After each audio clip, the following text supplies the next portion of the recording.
এই শোনো। কি হয়েছে?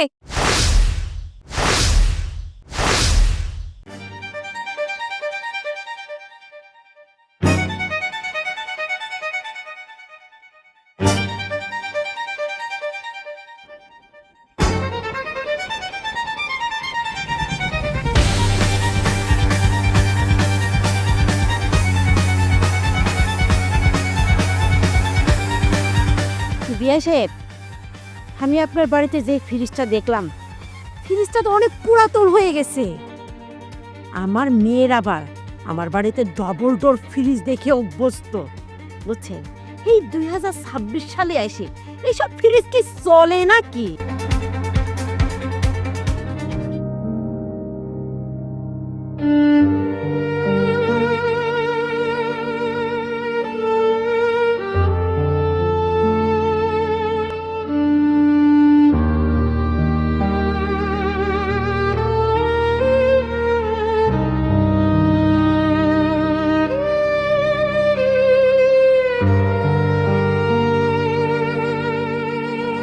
আরিফ, আমি কি আর একটিবারের জন্য সুযোগ পেতে পারি না?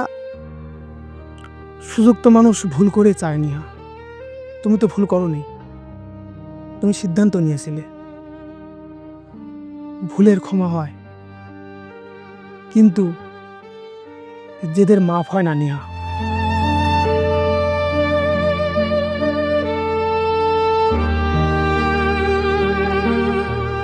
আমি ফিরতে চাই আরিফ, আমি ফিরতে চাই।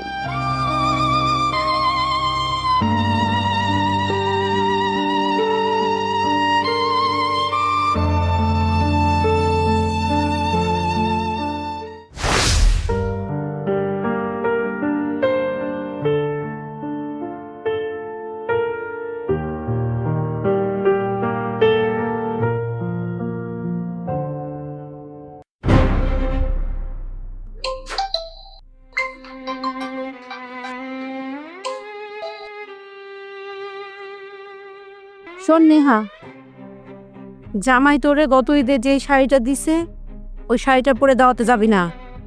তোর বাবার দেওয়া কাতানটা পরে যাবি। কিন্তু মা, আরিফ তো ওই নীল শাড়িটা পরতে বলেছে, ওটা ওর খুব পছন্দ।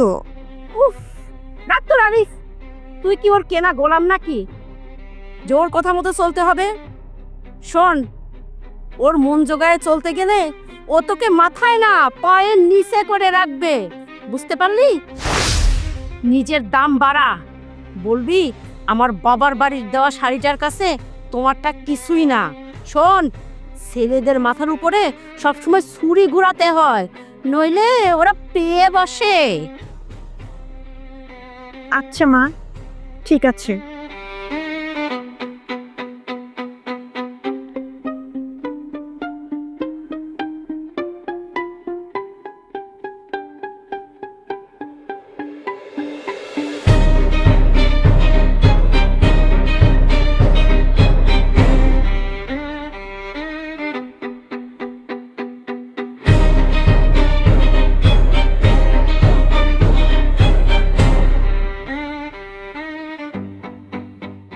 কি নিয়া, তুমি নীল শাড়িটা পরো নাই?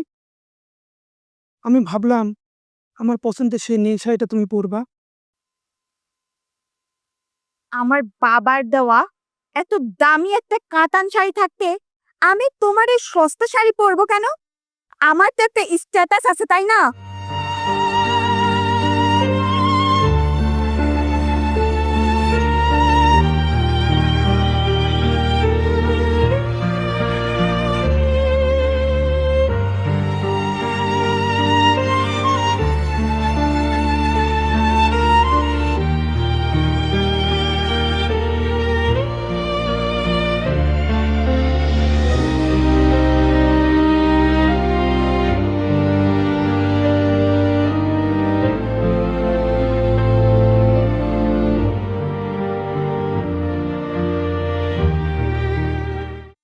এই শোনো।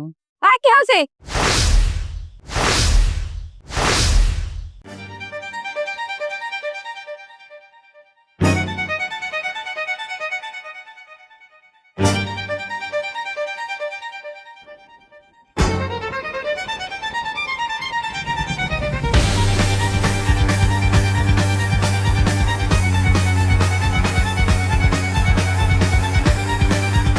বিআই সাহেব, আমি আপনার বাড়িতে যে ফ্রিজটা দেখলাম, ফ্রিজটা তো অনেক পুরাতন হয়ে গেছে। আমার মেয়ের আবার আমার বাড়িতে ডবল ডোর ফ্রিজ দেখে অভ্যস্ত, বুঝছেন? এই 2026 সালে এসে এইসব ফ্রিজ কি চলে নাকি? আরে বিয়ান, আরিফ সামনে মাসে বেতন পেলেই এটা কিনবে। সে তো দেখতেই পাচ্ছি কত কিছু হচ্ছে, তবে আমার মেয়ে কিন্তু এই বাড়িতে এসে কষ্টেই আছে বিয়াই। আরিফ, তুমি কিন্তু আমার মেয়েটা খুব কষ্ট দিচ্ছ বাবা, এটা কিন্তু তোমার কাছ থেকে আশা করিনি। আম্মা, আমি নিহাকে কষ্ট দেওয়ার মতন কোনো কাজই করি নাই। শোনো, সারাদিন সংসারের কাজ করবে আবার তোমার হুকুম তামিল করবে, এটা কেমন কথা?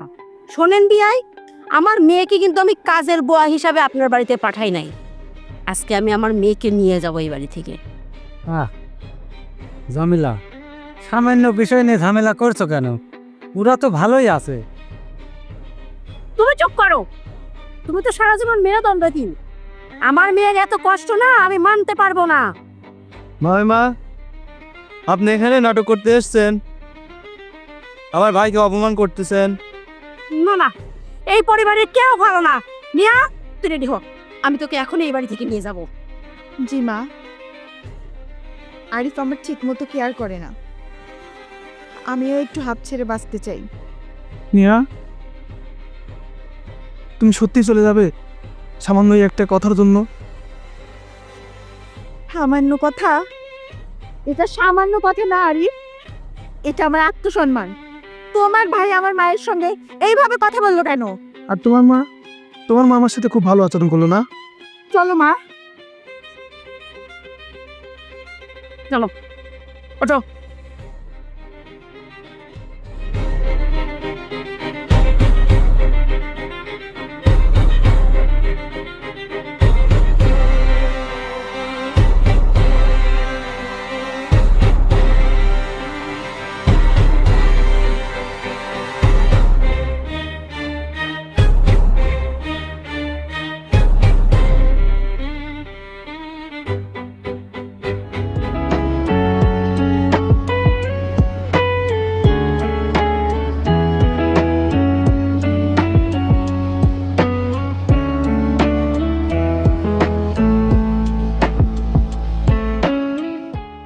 মা, 7 দিন হয়ে গেল, আরিফ তো আমাকে একটিবার ফোনও দিল না, আবার আমাকে নিতেও আসলো না। আরে বোকা মেয়ে, ওইটাই তোর টেকনিক, বুঝছিস? তুই চুপ থাক, যত দিন যাবে তত তোর কদর বাড়বে। শোন, ছেলেরা না বউ ছাড়া বেশি দিন থাকতে পারে না। তুই চুপ থাক, দেখবি সুসুর করে তোর পায়ে এসে পড়বে। কিন্তু মা, আমার যে খুব ভয় লাগছে, আরিফ যদি আমাকে বলে যায়। আরে রাখ তোর আরিফ, আমি তোর মা, আমি কি তোর খারাপ চাই নাকি? আরে তোর মার উপর বিশ্বাস রাখ, ও এসে মাপ চাইবে। আরে তখন শর্ত দিবি, আলাদা বাসা নিতে হবে, তোর নামে এফডিআর করতে হবে। আর শোন, এইটাই হচ্ছে আসল সময় সংসার হাতের মুঠোয় নেওয়ার।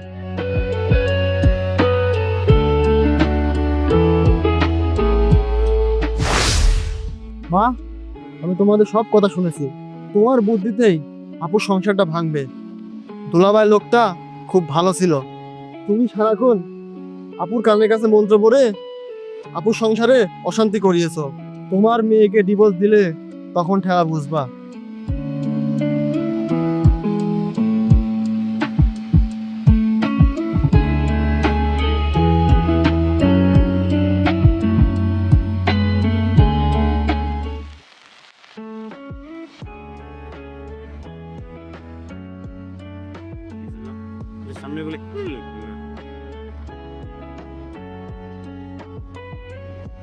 আরে ভাই, এদিকে আসেন। কোথায় যাচ্ছেন? ভাই, ভাবি না কে আর আসবে না? আরে ভাই, শুনলাম আপনার নাকি ভাবির সাথে আর যোগাযোগ হচ্ছে না। না, আসলে বিষয়টা তেমন না, ওর সাথে অনেক দিন ধরে যোগাযোগ হয় না। তো তোমরা এখানে সিম উঠাচ্ছ? জি, তো তো ওগুলো বেছে দিচ্ছিলাম। আচ্ছা ঠিক আছে, কাজ করো। ঠিক আছে, ঠিক আছে, যান হয়ে যান।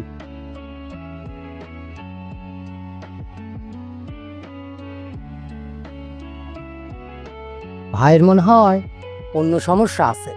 তাছাড়া নতুন বউ বাপের বাড়ি গেলে আসবে না কেন? কথাটা তো খারাপ না, আসলে বিষয়টা তো আন্দাজ করে বলা যায় না। তবে আমার যেটা মনে হয়, মেয়ের মা মনে হয় খারাপ, তার কারণে সংসার টেকে না।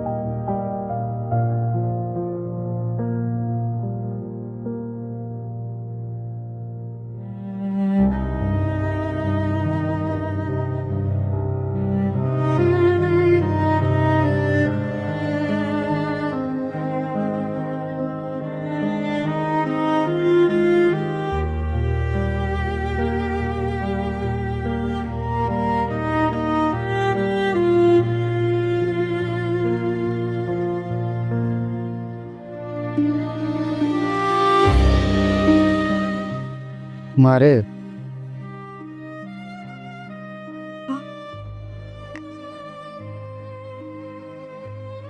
বাবা, সেদিন তুমি মাকে কেন আটকাওনি, আর আমাকেই বা কেন আসতে দিলে?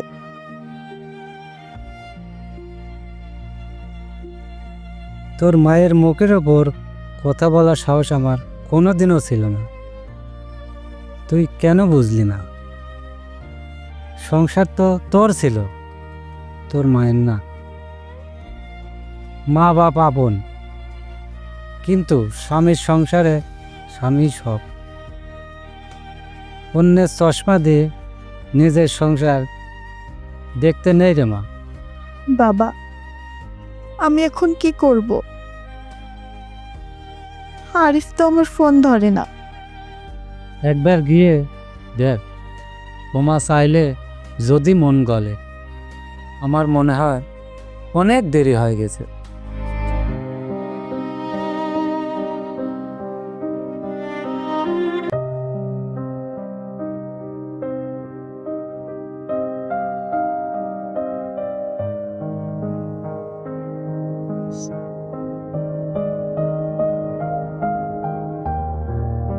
তুমি কথা বলবে না?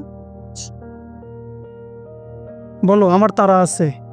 তুমি একবারও খোঁজ নিলে না আমি বেঁচে আছি না মরে গেছি? যে সে ইচ্ছা আমাকে ছেড়ে চলে গেছে, তার খোঁজ খবর নেওয়াটা আমি আমার আত্মসম্মানে আঘাত মনে করি। আর তোমার মায়ের ভাষায় আমারও তো একটা স্ট্যাটাস আছে, তাই না? আমি ভুল করেছি আরিফ। আমি আমার মায়ের কথায় অন্ধ ছিলাম। আমি ফিরতে চাই। আমি তোমার সব শর্ত মেনে নেব। তুমি আমাকে নিয়ে চলো। আমি আর আমার বাবার বাড়িতে থাকবো না। ওরা আমাকে বোঝা মনে করে। অনেক দেরি হয়ে গেছে নেহা। এই 3 মাসে আমি অনেক কিছু শিখেছি। অশান্তির রানীর চেয়ে একাকিত্ব অনেক ভালো। আমি ডিভোর্স লেটার তোমাকে পাঠিয়ে দিয়েছি, কাল পেয়ে যাবে।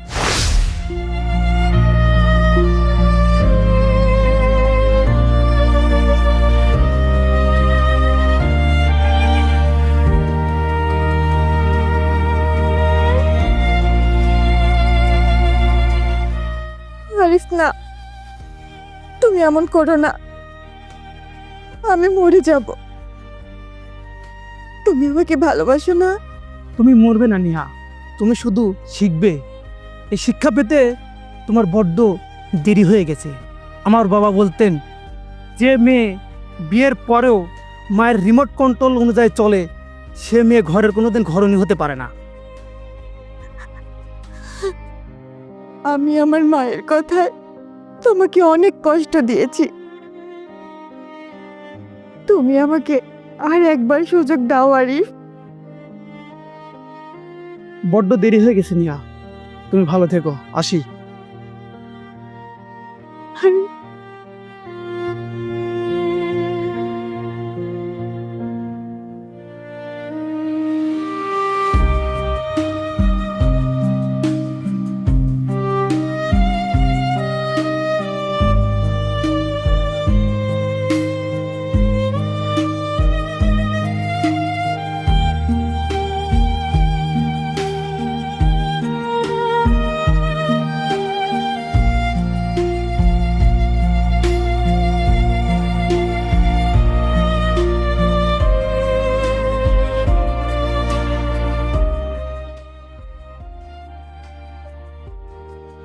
আমি তোমাকে বড্ড ভালোবাসি, কিন্তু আমি তোমাকে বলে বোঝাতে পারলাম। আজ আমি তোমার একমাত্র জেদের কারণে তোমাকে ছেড়ে যেতে আমি বাধ্য হচ্ছে।